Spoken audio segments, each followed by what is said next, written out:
Tonight, the Labour Party denies blatant foreign interference in the US election. After Donald Trump's legal team claims it's happening in plain sight, Sir Keir Starmer insists his relationship with Trump hasn't been jeopardised. Also tonight, the Home Secretary announces changes to the law after the Chris Cabot trial. Police who face criminal charges after shootings will be given anonymity. We'll be live at the IMF's annual meeting in Washington as the UK's warned public investment is badly needed. Plus, I'll speak to former Conservative Party chair Grant Shapps, who chaired James Cleverly's failed campaign. Did they get their sums wrong when it came to the vote by MPs? And the political press pack are right now on an epic 28-hour journey with Keir Starmer to the Commonwealth Heads of Government meeting in Samoa. We'll ask what it's like to be on the plane with the PM. Buckled up and braced for tonight, Margaret Hodge and Daisy McAndrew will be with me for the next hour. It's Wednesday, I'm Ali Fortescue live from Westminster, and this is the Politics Hub.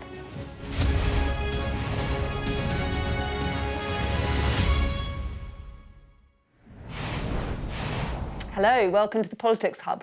Well, there's been some pretty extraordinary political developments in the last 24 hours. While the Prime Minister has been in the air on his way to the Pacific island of Samoa, he's had to reject a formal complaint by Team Trump that the Labour Party broke electoral law, an accusation of blatant foreign interference after a LinkedIn message by Labour's head of operations suggested she was coordinating help for the Harris campaign. The government are trying to say this is a non-story. But is it? It's not unusual for Labour activists to volunteer in US elections. That's nothing new, really. Rules may not have been broken. We don't know that yet. This could all be straightforward pre-election Trump politicking. But whatever happens next, this is definitely uncomfortable for the PM. For all his efforts to build bridges, remember that dinner not long ago at Trump Tower, Keir Starmer is now embroiled in a very public diplomatic row with an unpredictable man who in 2 short weeks' time he could be picking up the phone to congratulate on becoming the next president of the United States. Tamara Cohen has our top report.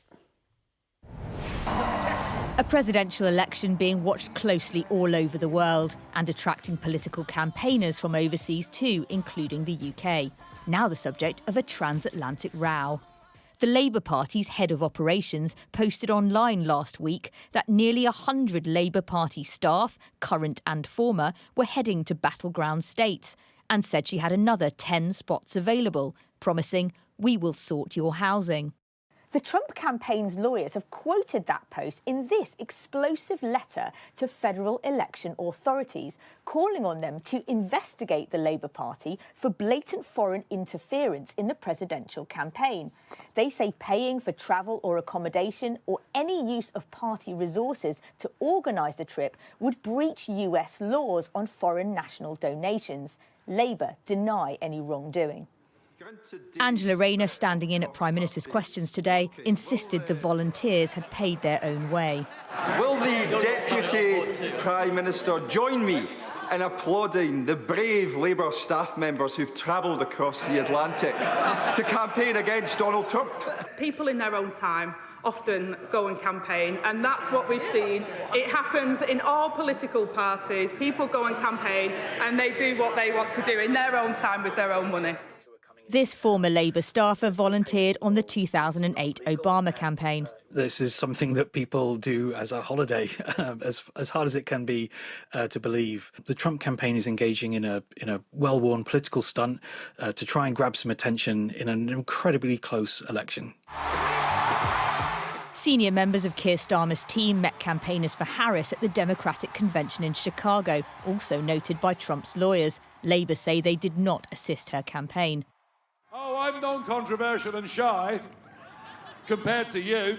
UK politicians, well known and not, have often crossed the pond to campaign in the US.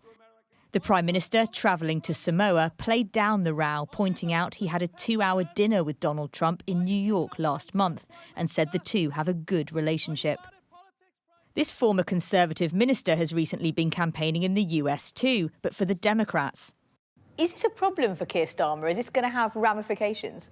Well, it does have an echo. Back in 1992, senior Conservative staffers went to advise the George H.W. Bush campaign, which caused quite a lot of irritation in the rival Clinton campaign, which of course won the election. And that did linger into the first term of the Clinton presidency.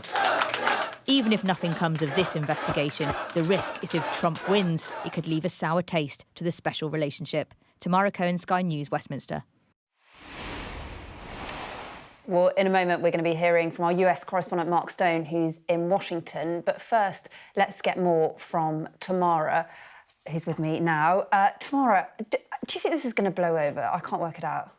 Well, look, I think it really surprised the Labour Party last night. It was commented on by Elon Musk a few days ago, so they knew that it was on the radar of big figures in the US.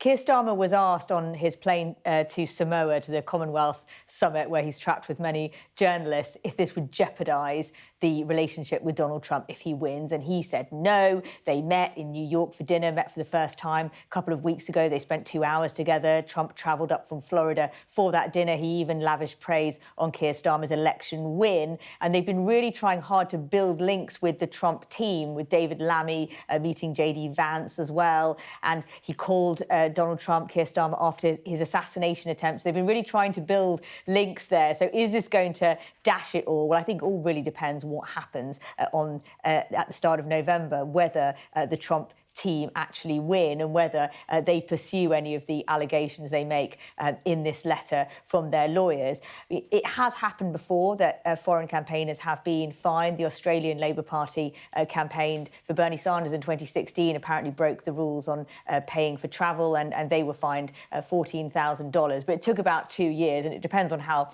far the authorities want to actually pursue it. But I think for now it's getting way less coverage in the US than it is over here. But certainly it's a bit of an unwelcome message for Keir Starmer, having tried so hard to build those links with the Trump team to get this letter from the federal authorities saying, we think you've broken the rules. They really think that they haven't broken the rules. I think Labour insiders would concede that the LinkedIn post potentially gave a misleading impression, but they believe everything they did was within the rules.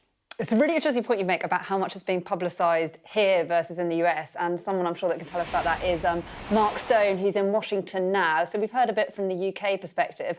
What do you think this is the mood out there? Is this a bit of a stunt? Yeah, it was a non-story out here, first of all. Very much a story, for understandable reasons, on your side of the Atlantic. Look, I think it all comes down to the wording in that LinkedIn post by Sophia Patel, the head of operations at the Labour Party, and one phrase in it which is doing some quite heavy lifting. We will sort your housing. Now, what does that mean? Clearly, for reasons that we'll go into, the Trump team have seized on that post and on those words, which suggest that maybe the housing will be paid for, which could be illegal, but maybe it just means we'll book your hotel for you. Those words allowed the Trump campaign to run with this, and they're doing just that. Look, the Trump campaign in many different arenas likes to be able to make a noise about stuff and will often push things legally, even if there's no legal ground to stand on at all, because it gives it an air of authenticity when perhaps nothing has been done. There is absolutely nothing odd about, in their spare time, people who love politics and who work in politics and maybe aligned to a political party to come to another country to help the party they're aligned to over here with their political campaign. Apart from anything else, it's fun. American politics is amazing, so you can see why people might want to come out here. The problem is the optics look awful. And as you were talking about there, the British have done an awful lot.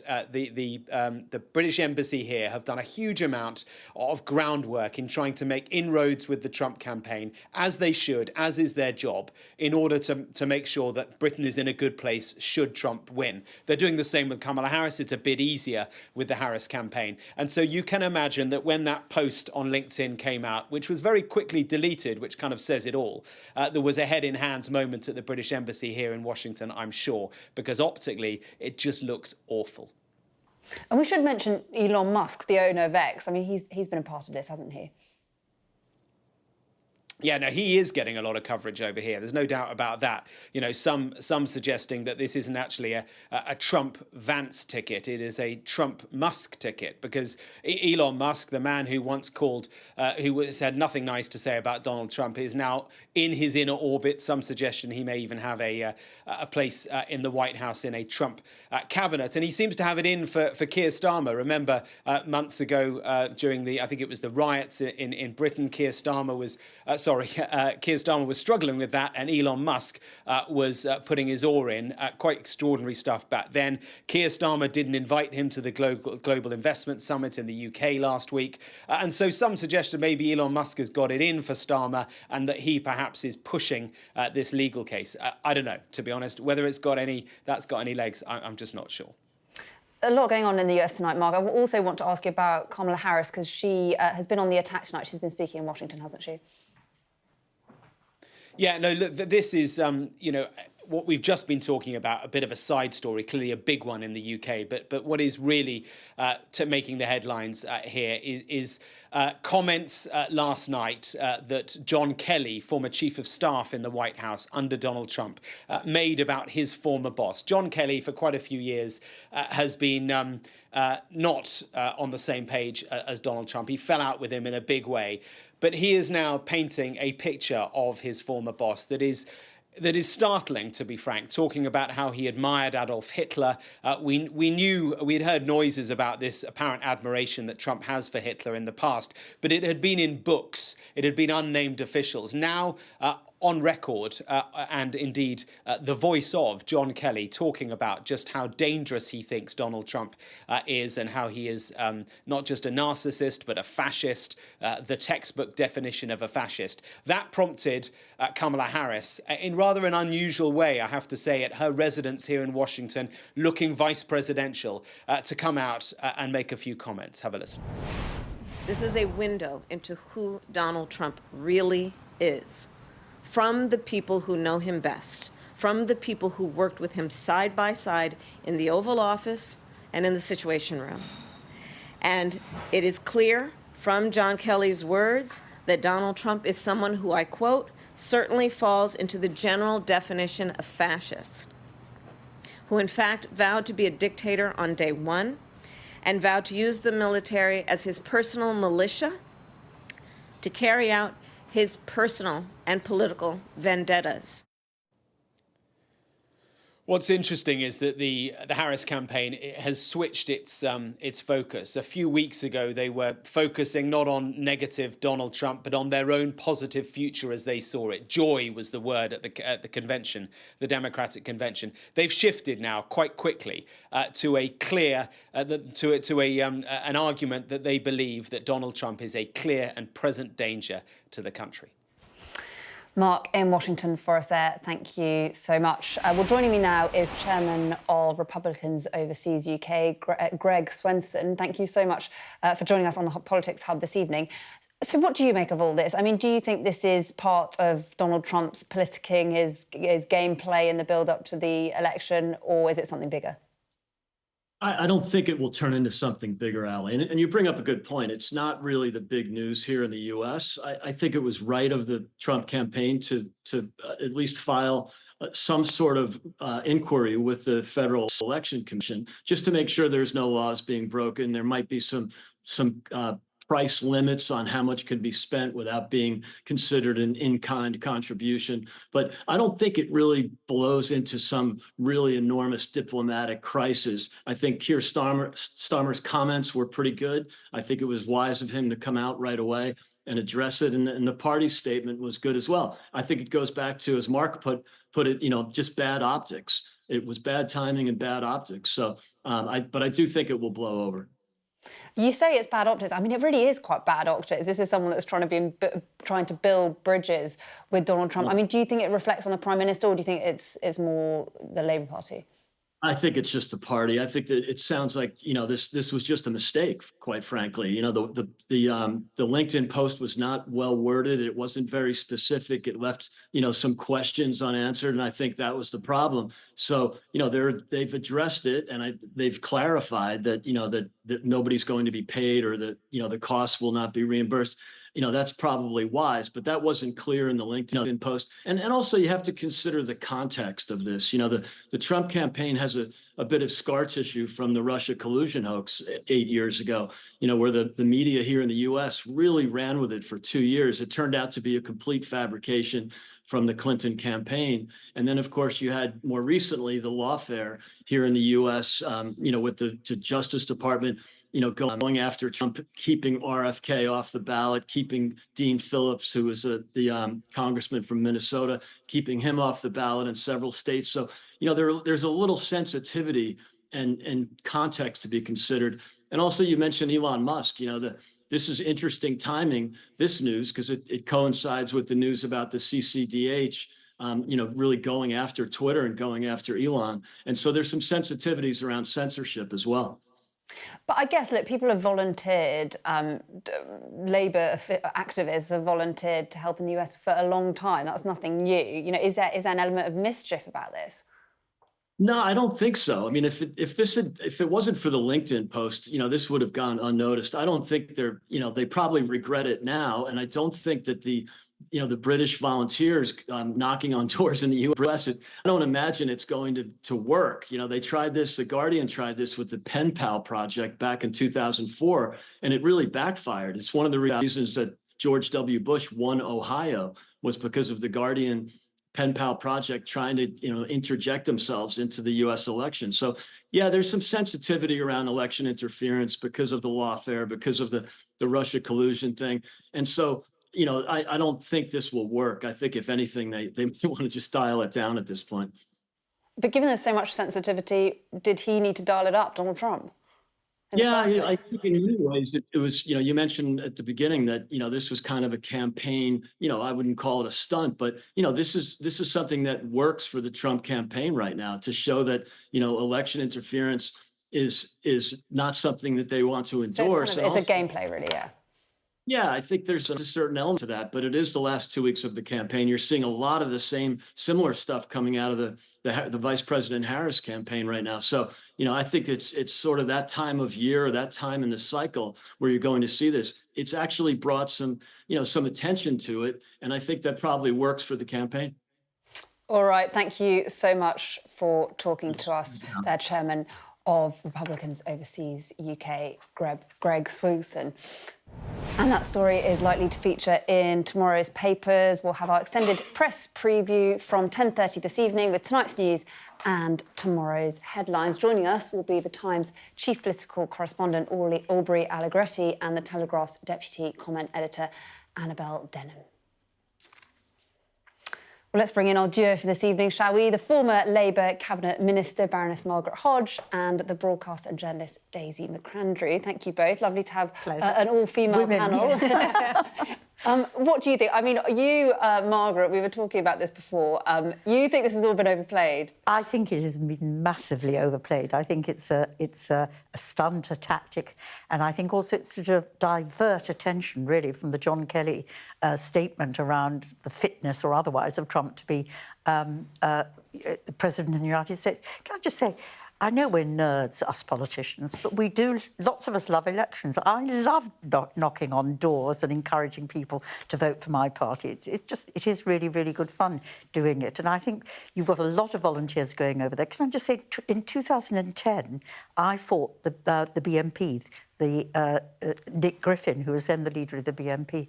And I had volunteers coming from Australia, from America, from Holland, all political nerds who all loved campaigning and who came and helped me. And we always help our sister parties, and that in no way impacts then on how we deal with whoever is elected and becomes the elected representative. That's quite bold, wasn't it? Yeah, I think Margaret's absolutely right in one way, in that the fact of Labour activists going to the States and supporting Democrats is a complete non-story, has been going on forever and will continue to do so. Once the Labour Party gets attacked by Donald Trump and Elon Musk, which is what's happened in this case, then it's no longer a non-story. Then it is a story. It has become a story. And I think that's much more interesting. You know, why are they bothering? And I completely take your point about, is it to take attention away from John Kelly? Well, it's totally failed because, as Mark Stone said, nobody in America is talking about this story, but we are talking about it here because we, as in the British government, has been attacked by two of the most powerful men in the world, Trump and Musk. And as your guest, Greg Swenson, was saying, there is something very interesting about Elon Musk's role in all of this. And I think that's the weirdest bit of it all. He has it in for the Labour Party. And Greg mentioned this case against the CCDH. It's not a story that's had much coverage here, but the CCDH is run by a former Labour Party activist. And Elon Musk has been trying to sue this individual. He's called Imran Ahmed, who went to America. And Imran Ahmed has been attacking Twitter, or X as it's now called, saying that it's become a platform for hate speech. Elon Musk has got the right hump about it and has taken Imran Ahmed to court. He's failed, but he's going to appeal, as in the judge has thrown the case out. So you can see that Elon Musk is very invested in hatred for the Labour Party. And I think that's what's really going on here. He was pissed off at not being invited to that summit. So sorry for the language. Oh, am I not allowed to say that? Okay, he was very angry. He's very angry. And he's continuing the attack. And he's using Donald Trump, which shows how much influence but you see, he has. What's much more dangerous is actually Elon Musk's own role in the election campaign in the States. Exactly. Because he is, in effect, if I'm allowed to say this, bribing people to support the Republican Party. That's a real danger, and that's where we should be focusing our attention. And hopefully as well, so he is playing a very bad role. As Mark Stone said, in America, they're saying he's being lined up for a role at the White House. I think now we start to see the power buying your position, which is absolutely the basis of what you should never be doing. But that's difficult for us as Brits. If Elon Musk and Donald Trump hate the Labour government, that is awkward. And we know about David Lammy and what he said about Donald Trump in the past, called him a Nazi sympathiser. How much of a problem is it actually for the Labour Party, the Elon Musk problem? Is it a problem for us? I think it's an uncomfortable issue for us. Of course it is. But will Do you think more should be done to sort of build bridges there? Build bridges or control and regulate and make sure that there isn't an abuse of power on social media. That's another way of approaching it. And I'd rather see more of that, so we don't allow social media to dominate our politics and influence our politics in what is not a healthy way. But coming down, will this impact whoever wins the election in America?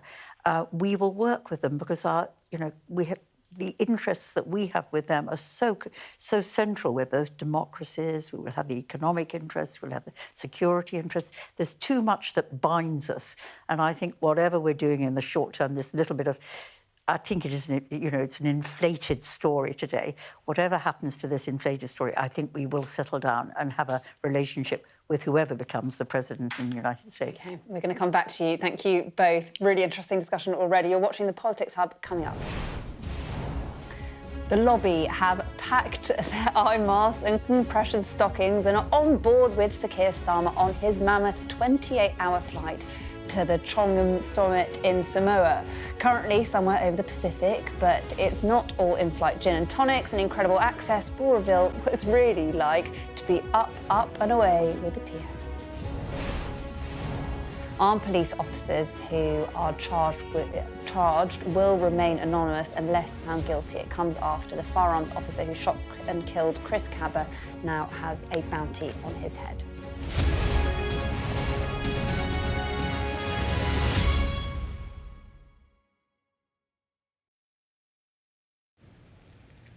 All right, ready?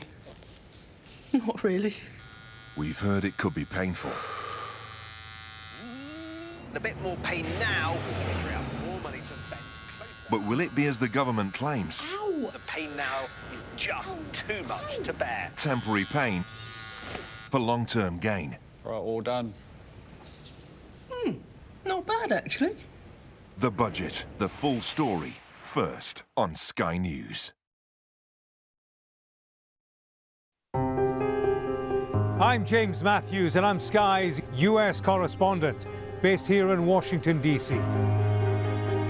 Do you fear a fourth indictment? Does your government owe an apology to the British home children? Great to see you. Does your government owe them an apology?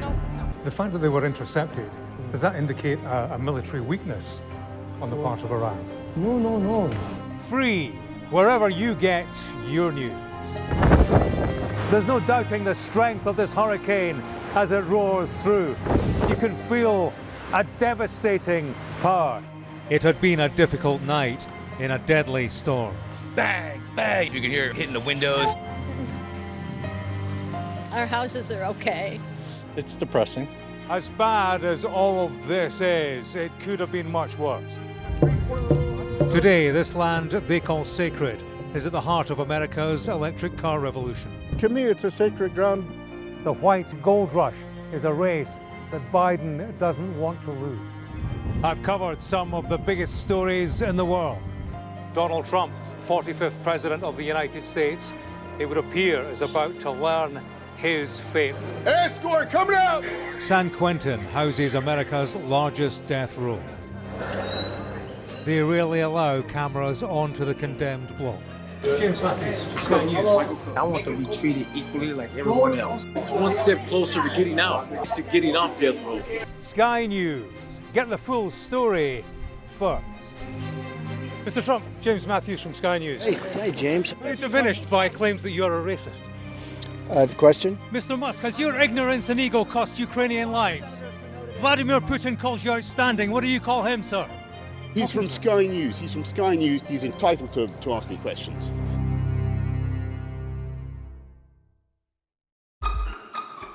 We've got your Sunday mornings covered. From the front page and the sounds of the streets to the voices of the people who make the major calls and big picture politics beyond Westminster. We'll put you at the heart of our story. A new start to Sunday. I'm ready. Are you? Join me, Trevor Phillips, Sunday mornings on Sky News. Hello, welcome back. Well, the Home Secretary has revealed details of the review into how firearms officers will be held accountable after fatal shootings in the line of duty. It, of course, comes after a court cleared Officer Martin Blake of murdering Chris Cabba. The current system for holding police officers to account is not commanding the confidence of either the public or the police. Accountability and misconduct proceedings are too often plagued by delays stretching for years, which are damaging for complainants, officers and forces alike. And the system has become much more complex, with confusion over multiple thresholds for different investigations, a lack of clarity, especially involving specialist capabilities. There are also wider concerns about the misconduct system, because the focus when things go wrong can end up being entirely on the decisions of the individual officer, so system failings like poor training, unmanageable caseloads or wider force practices are not sufficiently considered or followed up, so too little changes. Well, let's take a look at some of those measures, shall we? As mentioned, in cases involving firearms officers, there will now be the presumption of anonymity up until the point of conviction. The threshold for prosecution has been raised for officers, meaning cases must now have a reasonable prospect of conviction, moving it in line with the rest of the public. And the IOPC police watchdog will also now be allowed to refer cases to the Crown Prosecution Service where there's sufficient evidence, rather than having to wait for a final report. So that will speed the process up. And there will also be a statutory right for the victim to review decisions. Well, in the last few minutes, we've had a statement from the Commissioner of the Metropolitan Police, Sir Mark Rowley, welcoming the changes. He said these measures represent positive progress towards a system that is both fairer and faster, supporting the vast majority of officers who serve with integrity every day. The importance of these changes couldn't have been demonstrated more clearly than by the acquittal of our firearms officer, Sergeant Martin Blake. He was a brave officer who acted in line with his training and faced immense danger to protect the public. Right, let's bring our panel back in, shall we, Margaret and Daisy? This case is obviously a real balance, isn't it, for the government to protect police, but also to protect families. Daisy, what did you think? I think Yvette Cooper is obviously, as you were saying, in a very, very difficult situation where she knows there's a crisis with the public and their lack of confidence in the police. And we've had the Louise Casey report laying out, all the problems and the issues that need to be fixed. And, as you were just saying, as Mark Rowley's saying, there is a crisis within the police, particularly the colleagues of firearms officers who think that this case was ridiculous, that it should never have come to court. And we've had an exodus of firearms officers leaving that bit, either leaving the police altogether or leaving that specific area of the police because they don't feel supported and they feel they're being hung out to dry. And it's very difficult to weigh up those two constituencies because they have completely different demands on the Home Secretary. They want the Home Secretary to be tougher on the police, and then the other half wants the Home Secretary to be nicer and more supportive to the police. So I don't envy her this, and I don't know if this is the right solution, but I see why she's done it. I think she's actually, I totally agree with everything that Daisy has said, because you do need accountability for the police on this, particularly in a period when there isn't really trust in the police. In the Casey report, I mean, just to give you another example, in my old constituency in Barking, we had the Stephen Port murder of 4 gay young men. This was 10 years ago. Has that yet been resolved as to whether or not the police acted appropriately in investigating those murders? Literally 10 years on, we haven't got an answer. So you need to speed up the system, which is one of the things she's doing. You need to balance the accountability with ensuring that police don't feel aggrieved that they're not properly protected. I think the other thing which you didn't mention, which I thought was really important, was that we need to learn the lessons of what's happened in the past. People, fortunately, very, very few people have been killed when police have had firearms. I think it's 4 people in the last 20 years. I mean, that is bad enough, but it is 4. They were all black. So there is an issue there around what Louise Casey found and the fact that she thought that there was institutional racism within the police service. So you've got to actually build that confidence among the public. You can only police by consensus, but yet you do have to protect and promote and ensure that we get the good officers. It's even rarer for a police officer to actually be charged. I mean, do you think there's still a problem with trust, and do you think that's fixable? I think it's without question there's a problem with trust. There's always been, for decades, a problem with certain demographics and certain communities and the police. But I think what has alarmed a lot of the politicians and the police and the media is the fact that it's not just certain demographics anymore. The distrust has gone throughout most demographics now. If you talk, if you poll a 60-year-old white woman, a 20-year-old black man, you're getting an increasing lack of trust in the police, which is a big problem. And speaking as a journalist, I do have an instinctive issue with secrecy in criminal cases and court cases. I have a problem with the idea with the police being allowed to be anonymous when nobody else is allowed to be anonymous. I understand why she's done it, but it leaves me feeling queasy. Is it a slippery slope? She hasn't said total anonymity. I thought that she's talked about the presumption of anonymity. So there may well be circumstances where it's appropriate not to be anonymous. Because Martin Blake's name was revealed later in the process, wasn't it?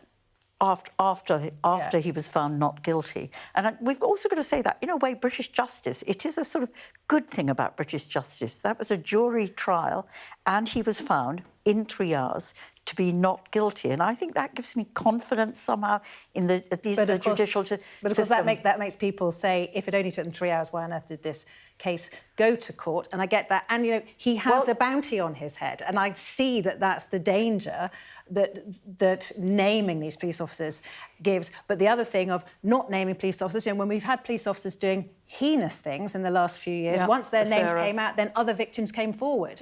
That's the other side of the argument. Yeah. Thank you. Really interesting. We will come back to you. Coming up on the Politics Hub. Donuts at 5,000 feet, press pack powered by sugar, will reveal what it's really like when the lobby go on a 28-hour flight with the PM. Spoiler alert, there's no in-flight entertainment. And after the break, a warning from Rachel Reeves a week ahead of her first budget. The IMF tells the Chancellor not to delay reducing the national debt.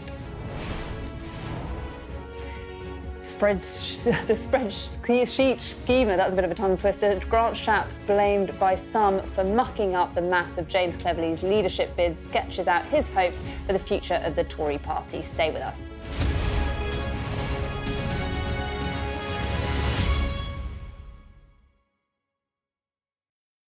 This nation under God shall have a new birth of freedom. Drop one bomb. Not because they are easy, but because they are hard. Tear down this wall. Our very freedom came under attack. We are the change that we seek. It's been the honor of my life to serve as your president. Make America great again. This is a country of possibilities. There have been 46 presidents of the United States. Who will be next? Get the full story first on Sky News.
Hello, welcome back. Well, with a week to go before the Chancellor unveils her budget, the IMF has warned against delaying debt reduction and welcomed debate over the fiscal rules. The IMF said governments need to make more effort to reduce debt, saying kicking the can down the road won't do. The time to act is now, they said. Well, our business and economics correspondent Paul Kelso joins us now from the IMF in Washington. Paul, what's the mood like there? Lots of anticipation, I'm sure, about the budget next week. Yes, certainly from the British contingent. Andrew Bailey, the Governor of the Bank of England, has just arrived at the event I'm at now this afternoon, Washington time. Rachel Reeves is on her way in for her first IMF annual meeting as Chancellor of the Exchequer. About 190 finance ministers and central bankers gathered here. And much of the discussion today, driven by the IMF, is around the question of debt. There's too much of it, around $1 trillion across global economies, the IMF say. About half of that resides in developed or advanced economies, including the UK, who are singled out, along with the US, France and Italy and a few others, as having debt levels that are projected to rise and keep on rising well beyond pre-COVID levels.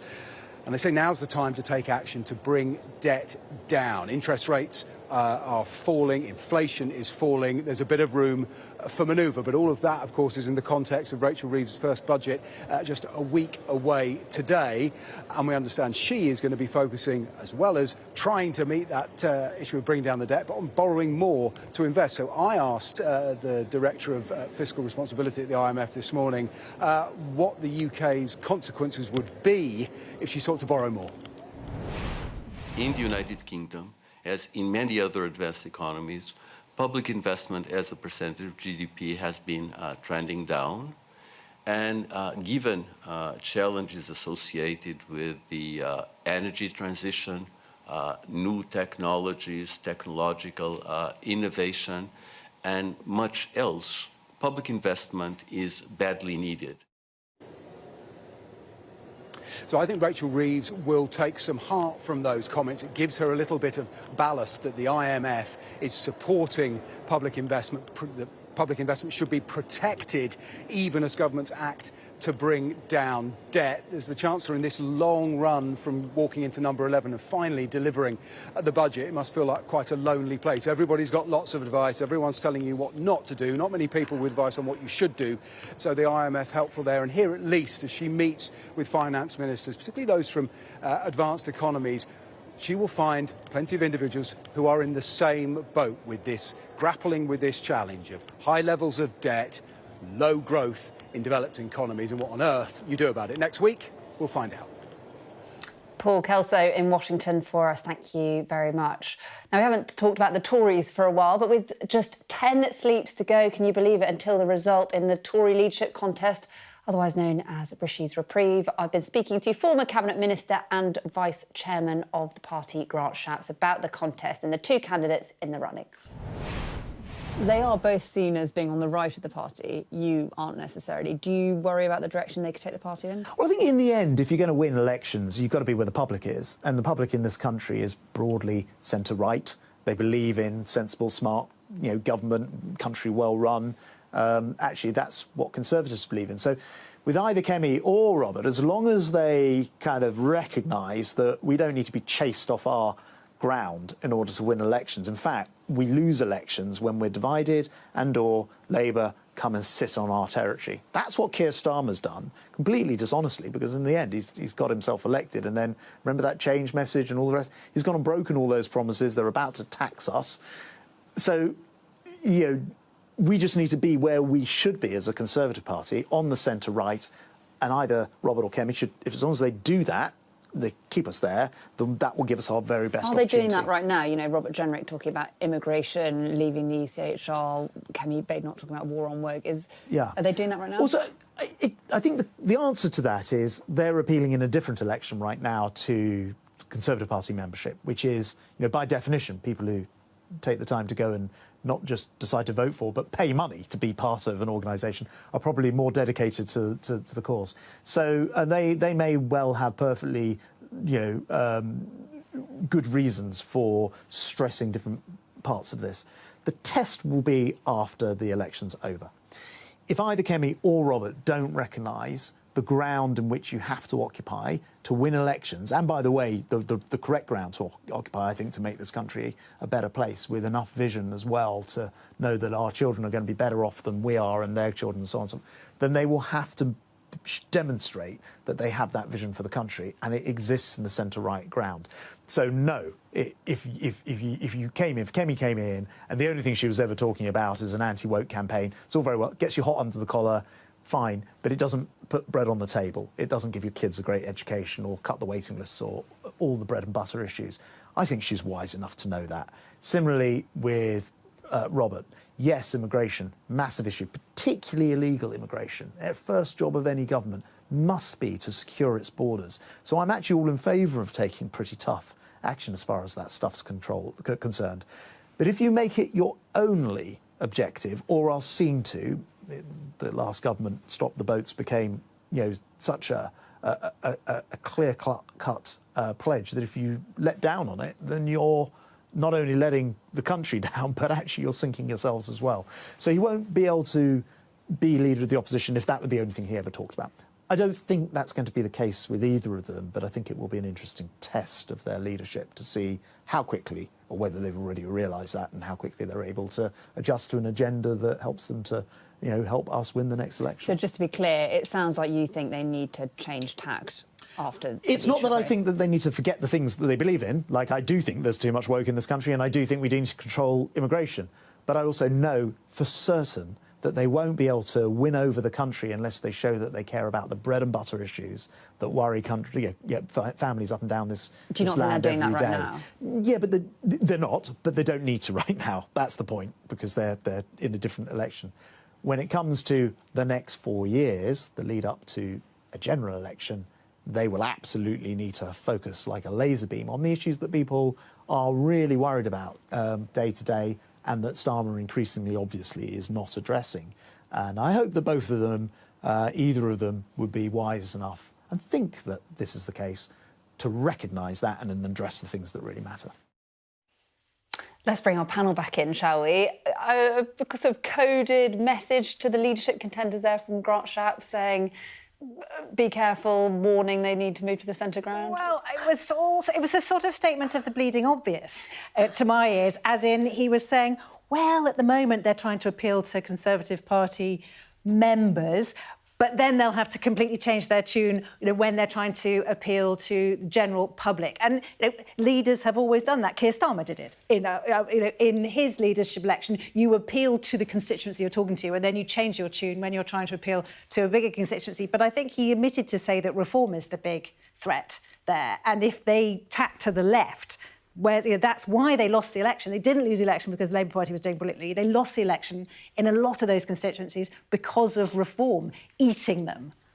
What do you think, Margaret? Well, I thought it was a recipe for dishonesty, actually, listening to them. So you say one thing at one point and then you turn around to another electorate and you completely change your story. I'll tell you what's depressing. Did, yeah.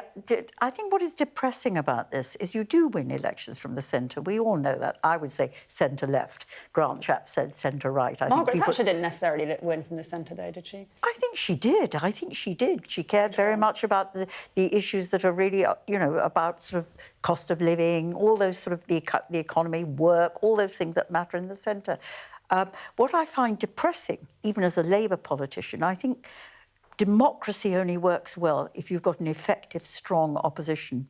If you've got an opposition that's pulling to the right because they're worried about reform, I think it's not serious opposition, and I think that won't be good for British democracy. Much as I want Labour to succeed, I want Labour to be challenged in the actions and the policies that it develops over time. And Margaret, now that you're in the Lords, I'm guessing you can probably answer this more honestly than you would have when you were in the Commons. But which one of the two left standing is the one that the Labour Party would rather be against? Which one do you think is weaker as a performer?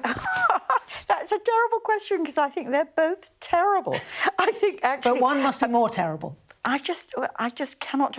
I can't stand Kemi's anti-work stuff. I think it has been incredibly destructive, playing to the worst of prejudices. And I'd say the same with Robert Jenrick, that actually what he's been saying about immigration... I'm an immigrant, and in the early days when I was fighting anti-Semitism in the Labour Party... We'll have to leave it. Thank you both. We've got a really good section with you coming up. That's why we've got to leave it there. Still to come on the Politics Hub, the Prime Minister is still on his 28-hour journey to Samoa, in the bosom of the press pack. But what really happens on these long-haul trips? What snacks are provided? Is it really all as glam as it seems? We'll have all the gory details. Coming up on the UK Tonight at 8 o'clock, we'll have a special report on the teachers forced out of the profession by bullying colleagues and paid to go quietly. Also tonight, we'll be live in Dorset, where an investigation is underway following the deaths of 3 elderly residents at a care home. And tributes tonight to the world's strongest man, Jeff Capes. I'll speak to his Olympic teammate, Fatima Whitbread. All that and much more on the UK Tonight at 8.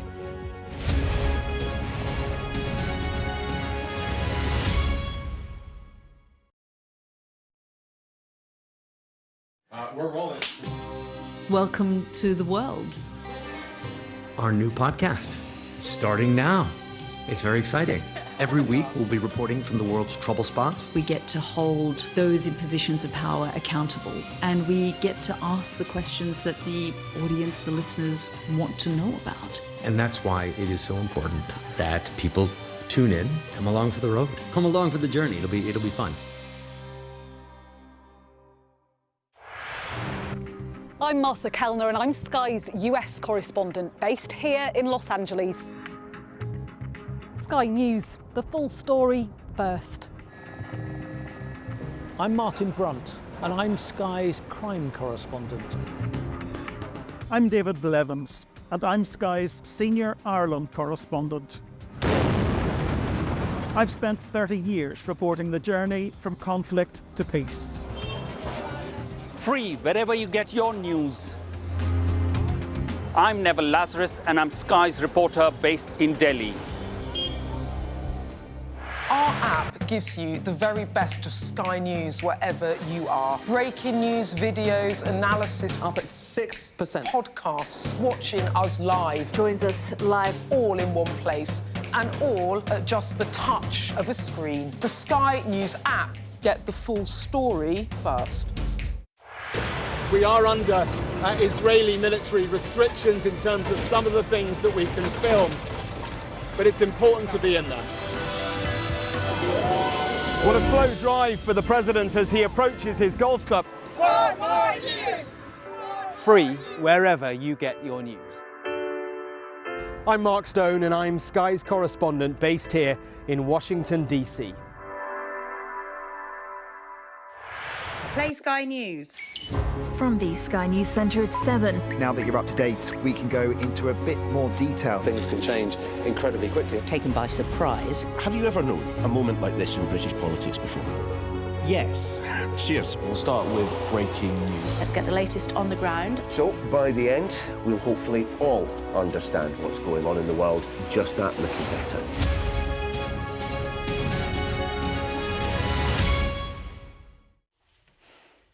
Hello, welcome back to the Politics Hub. Now, they tell us here on the Politics Hub that if we work very, very hard, file all our expenses on time and leave our desk completely tidy, one day the team might be lucky enough to be invited on an aeroplane with the Prime Minister. These press trips are held up as a serious prize for political journalists. And sure, it's great access, but are they really all that glamorous? As the PM's flight to Samoa enters its 700th hour, some on board might be feeling they're not all they're cracked up to be.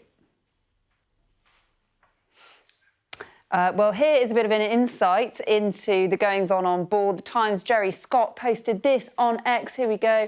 Thanks, Justin Trudeau, for the donut delivery to the PM's plane, beautifully modelled by Stéphane Rousseau. That's a PA photographer, less so by me. But the official images of journos taking to the air with the PM are somewhat of a Westminster tradition. Hello, welcome, John. We had to get John in for this because you have been on a few of these trips. And Daisy, you've been on some as well. So we've got a three-man panel now, just to explain to the viewers what we've two women, one man. John, tell us a bit about your best trip on one of these planes. The best one. I remember I'm old enough to have gone on trips with Margaret Thatcher in the late 80s, when we used to go on an old VC-10. And there were far fewer journalists went in those days. And legend had it that Margaret Thatcher used to tell the... that's me on the left. Margaret Thatcher used to tell the captain to go slower to save fuel. That's a trip with John Major, as you can see. There we go. There he is, up there. Yeah, my newspaper days. The second from the right is Richard Bestick, who was the Sky News political correspondent. And is that Robin Oakley? Robin Oakley, BBC there, David Hughes, Daily Mail, Phil Webster behind the PM, John Kampfner, Mandy Brown from the Press Association. Oh, Charles Rice, who died recently, Evening Standard. But there, we're having a drink. That's not a briefing. I mean, what's changed is Sir Keir Starmer does on-the-record chats. That didn't used to happen. I mean, John, we used to have to say silly things like a senior member of the government said. Yeah. And I remember, I mean, moving on to John Major, I mean, Gus O'Donnell, I remember being on a plane when it was so turbulent over Canada. He got blown over and we had to divert from, I think it was Ottawa to Montreal. And then sometimes the wives would come. Norma Major once said to us all on one trip, you're all beastly to my husband. And we all said, well, you should see what we do to Neil Kinnock. And... They all seem... I mean, it all looks very glamorous. I've only done one of these, but it's not really, is it, Daisy? They're very, very tiring, and they're particularly tiring, and I would say this as a broadcaster rather than newspaper journalist, but they are particularly tiring for the broadcasters because, of course, you're having to do your lives often in the middle of the night or, you know, at 4 in the morning, whatever, and then you do the schedule that the Prime Minister is doing throughout the day with him. Then you watch all, with, you know, so green with envy, you watch all your newspaper, your print colleagues filing and then hitting the bar, you know, whenever they want. Meanwhile, you're standing outside waiting for your 30-second live top and the package that hasn't quite made. And actually, that was quite exhausting and used to get very jealous. And may I say, for a 24-hour news channel... Even worse. Even worse. Just on wives, I mean, I remember Alistair Campbell wrote about me in one of his diaries. It was a trip we went to Washington when Bill Clinton was embroiled in the Monica Lewinsky scandal.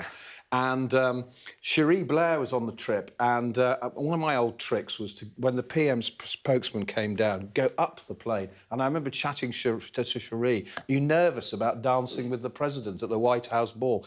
Alistair was so furious, he wrote about it in his diaries. But I remember Gordon Brown. I mean, you showed a picture of Gordon Brown there. I mean, I remember he had a press secretary called Damien McBride who organised quizzes on the plane. I remember we did one with Andy Burnham and Tessa Jowell when we went to the Olympics in 2008. Have you got any experience of these, Margaret? No, I haven't. But, I mean, there's no in-flight entertainment. So you've got to, I don't know, 30 hours or 28 hours on that flight with no in-flight and such unhealthy food. I don't think this is good for the obesity strategy. Well, those donuts didn't look really much.